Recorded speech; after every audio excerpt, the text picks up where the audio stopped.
What is going down? It is DJ Ash Noble. You might be looking at the background there and thinking like there's some stuff missing. Yeah, there's a speaker from behind, and there's no decks on here apart from three vinyl turntables. Yeah, what is going down? Welcome back to another stream. Today we are doing the aftermath of the wedding. So, for those of you who may or may not know, last year I started doing like mobile DJ bookings to sort of like bring in a little bit of cash before I got my job with the Goodwin Development Trust, and I enjoyed them, but I didn't love them. But I enjoyed them, and they brought in a bit of extra cash, and they was quite enjoyable. But I didn't love them. But I thought, you know what, like I can tolerate them to get cash, and they're a good way of making money. And while that was happening, I got a booking that came through for a wedding, which wasn't until this year. And at the time, I thought, yeah, it's a booking, I'll get paid for it, so I'll take it. And then months went by, and I forgot about it. And then more months went by, and I just completely forgot about it. And then I got like a little reminder, like sort of just after Christmas, saying like, am I still available to do it? And there was still quite a good few months to go. It was like sort of like early January or something. So I was like, yeah, of course. And then I forgot about it again. And then it sort of like came back to bite me on the arse. Like, yeah, you've got this wedding coming up, and I thought, oh shit, yeah, I do.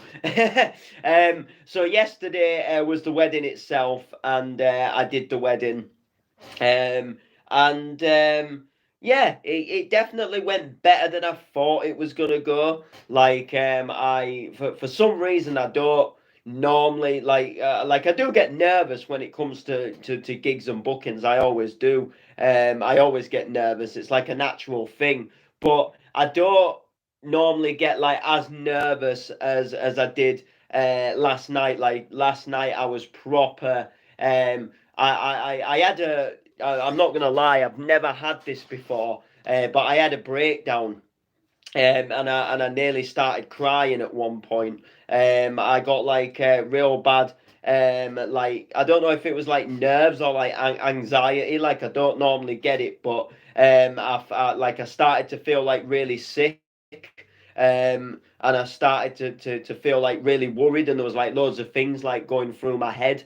Um, and what it was is I arrived at the venue, and when I do these like mobile bookings, I don't have a table, so I always like ask like a venue or something for a table. And for some reason I got there and I couldn't see a table, and I just like panicked, like really panicked, because I thought, oh shit, there's what if they actually don't have a table, because I thought, weddings are a bit different to like birthday parties, and like they might have just expected I'd have a table. And then I'm thinking like, mate, I should have clarified stuff more in texts, and then when you go over stuff and you think I should have done this and I should have done that. And then obviously I start unpacking all the equipment, and then I realised I've actually forgotten an extension cable, and that was obviously, and that like was almost like the tipping on the iceberg. So I went outside, and I'm ringing my mum, and I'm having like a little bit of a meltdown on the phone. I'm just getting real sort of like panicky, and I'm like, I don't want to do this, mum, but I need to do it, and like I can't let him down now at this point, but like I'm really shitting it, like, and I'm like saying I'm not built for this stuff, and I wish I'd never taken it, and I was proper having a right little sort of pickle, but luckily I wasn't that far from home where I was doing the party, so I actually got an extension lead brought to me on a push bike in quite quick time. Definitely in time to get set up and to get playing, and the venue had a table, which was a good thing. So everything that sort of like really stressed me out sort of like just dropped like that. And I sort of like came back down to earth and came back down to normal. and then I got everything like finally set up, and I got everything like going. And then I just sort of had a little bit of time to wait around before I started, where they just had like normal music playing through their system in the place, and then I told the guy, I said, look, I'm ready to go now whenever you are. So he's like, right, I'll dip the music.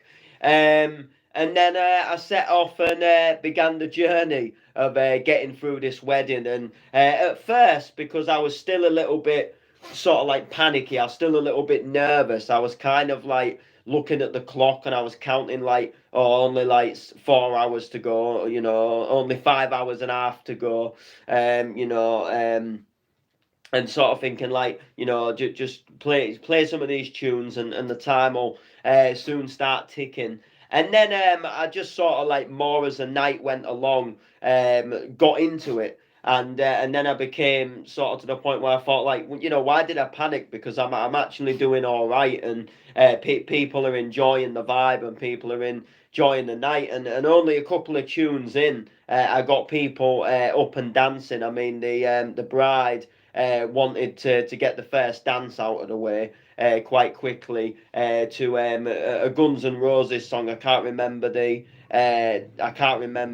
name of the Guns N' Roses track they asked for now, but I put it on anyway, as you do, and they had the first dance. And then because at first I started with like the sort of like commercial sort of 80s, so you've got like Donna Summer, This Time I Know It's For Real and stuff. And I was sort of thinking, a bit early to start, because they requested when they text me like a lot of like 80s rock and stuff, and I thought it's a little bit heavy, so I thought I'm not just gonna like instantly start with it, because I thought a little bit later on, we can get some of them like rock tunes out, and they can start dancing a bit more. But then when they requested obviously a rock song for the first dance, I thought this is a good time to like sort of transition into it. And they weren't the type of people that wanted to sit around. I sort of visioned it quite wrong in my head, because I thought, they're going to sit down for a bit, they're going to have a bit of food,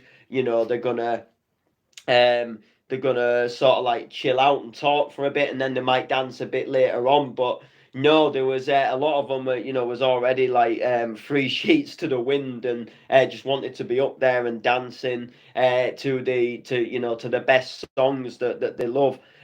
So we just sort of like got the rock going quite early on, and got the party going. I got the party going, which was good. The requests were absolutely like, I didn't even play. There was loads of requests that I sadly didn't play. And part of it was actually down to a drunk woman who was actually really did my head in last night. She's one of the most annoying women that I've ever dealt with at one of these parties. And I've not dealt with many, because I haven't done like hundreds of these kind of parties, and this was my first wedding. But there was a woman at a Bounce to Your Drop that did my head in on their second event, when I actually played the second room. And there was a woman that was annoying me there and kept requesting stuff.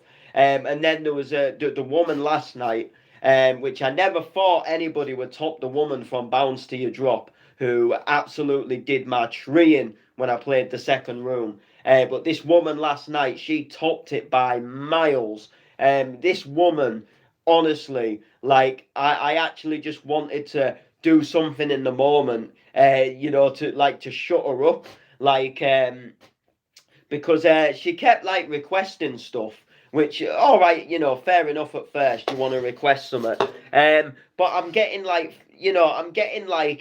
5, 6, 7, sometimes like 8 requests of like different tracks to play.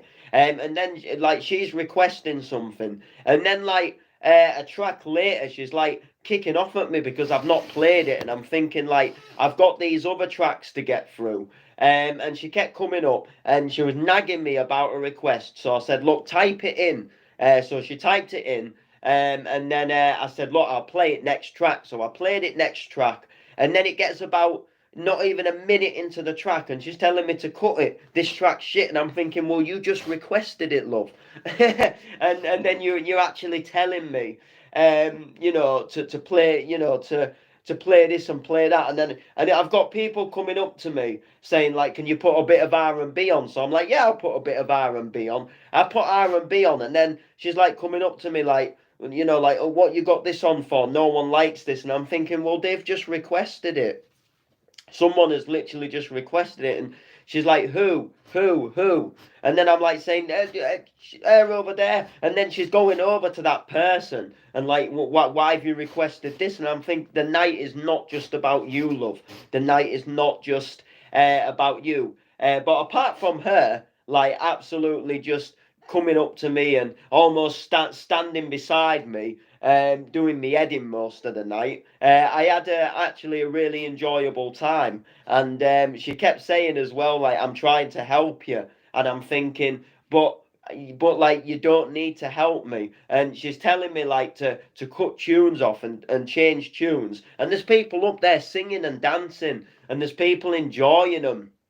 People have requested stuff that, have got people that was sat down to actually come up. So like like someone requested like R&B, and some people that weren't so keen on the track I was playing before have now come up to dance, and it was getting different people up dancing. So I was like, no, I'm not cutting the tune. They're enjoying it. They've requested it. I'm not cutting their request off just so I can play something you want, because the night, like I say, it was not just about you. So I literally played a bit of everything last night. Some older people requested some 70s, so I put a few little 70s tracks on that people knew. Then I say we had like the rock, like the Def Leppard, like Guns N' Roses, and hit me with your best shot, Slow Ride. All them kind of stuff, like I say, Guns N' Roses, Rocket Queen,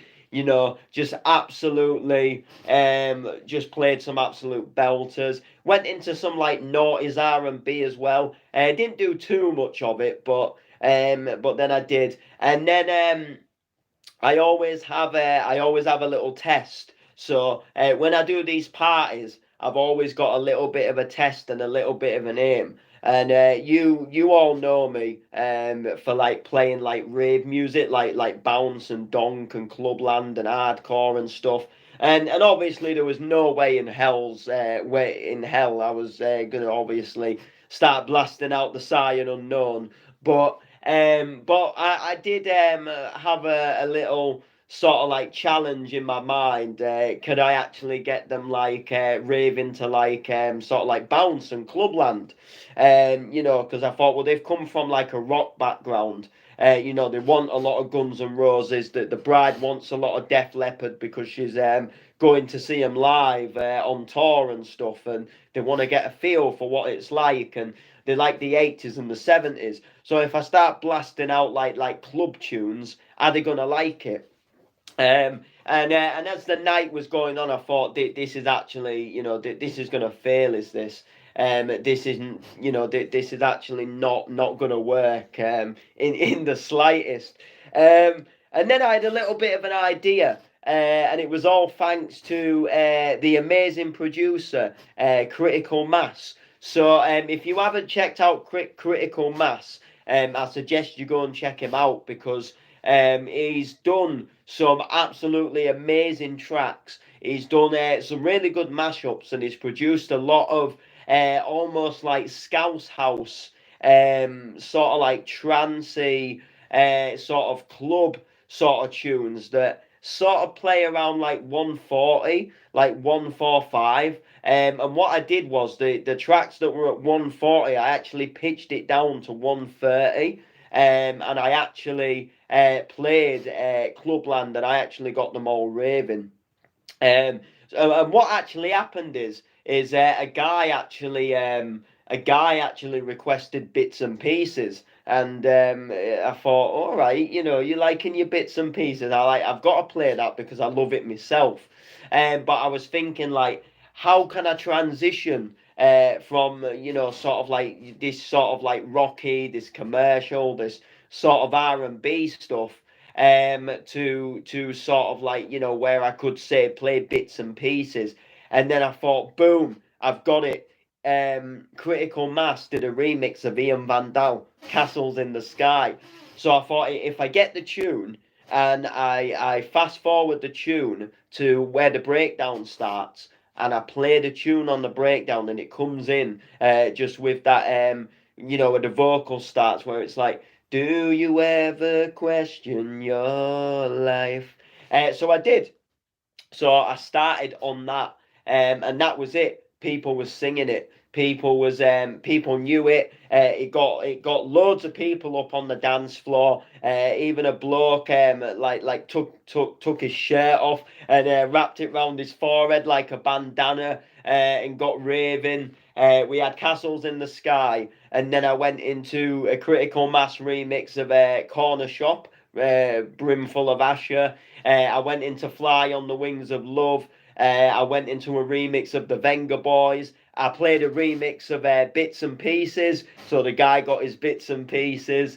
And there was actually raving to it. I played a remix of Rhythm is a Dancer versus Culture Beat. I played Rhythm of the Night versus Guru Josh Infinity. So just played loads of like well known sort of like tracks that you know they weren't too heavy, they weren't too, you know, I didn't go in with like the 150 donk, but I did, like I say, I did pitch down some of the tracks and stuff like that. You know, I pitched down, and I would have pitched down like some other tracks as well, but then like we started to run out of time. Which was like you know, obviously gutting thing, and then there was a couple of requests that were back to like the non-Clublandy that needed playing. Like I was halfway through the Clublandy stuff, and someone wanted that like let's get ready to rumble, and there was literally leaving, like, so I had to put it on before they left, so I had to sort of like dip the Clublandy vibe and play that, and then I went back into the Clubland for the Venga Boys, because they wanted the Venga Boys, and then I finished off on Dirty Dancing. Um, oh, time of my life. I had the time of my life, and that ended the night. So all in all, like I really doubted myself about doing this wedding, and I actually didn't do too bad at all. Like I actually, you know, like I don't like to big myself up, but I did smash it. You know, and I just thought, you know what, like it has actually gone quite well. There's a lot of stress that comes with these parties, and like I definitely wouldn't want to do it like all the time. Most definitely not. And I'd love to update my equipment as well. You know, if I was going to do this on a more like regular basis, I'd update my equipment. And then I'd start charging a little bit more as well. But I just think because, you know, like I come with like two almost like dodgy CDJs and a mixer that's on its way out. And you know, and I plug me iPhone into, well, I plug me Android phone into the mixer. And I like put tracks onto USB sticks. Do you know what I mean? I just kind of like thought, do you know what? Like, you know, I can't charge that much for just doing that. But what I can do is charge a little bit and still do it. So, you know, I think definitely, you know, upgrading the equipment to something, you know, where you can like obviously like access like streaming services, and you can just literally type in like any song that you know that you want, and then I can just get it on, because the annoying thing was like when people was requesting stuff I didn't have, I had to play it on the phone, and then if someone requested something else I had to go back to the CDJ before I could go back to the phone, because I was using YouTube obviously, and I didn't want like YouTube adverts to like start coming through the system. And then also like from the track on the phone ending to me starting the next track on the phone, there'd be like a gap of silence. So I fade the YouTube track down and go into a CDJ track, and then I type the next track in on the phone, and then make sure that the YouTube adverts play. if there is any, and then it's just ready for me to press play on the track when I've obviously like when I'm ready to play it, and then I can just bring it up, and then they aren't gonna get a YouTube advert, or they're not gonna get that like couple of seconds of silence, and it all just sounds smooth. But some people couldn't understand that, and like why you're not playing my request next, and I'm thinking, look, you're all dancing away. Do you want me to? Do you want me to just stand there while there's a YouTube advert playing about taking a loan out? Like, do you know what I mean? But other than that, like I say, it was a really good vibe. So I said I'd update you. I've updated you. So make sure to like, make sure to comment, make sure to share, and peace out. Enjoy your day.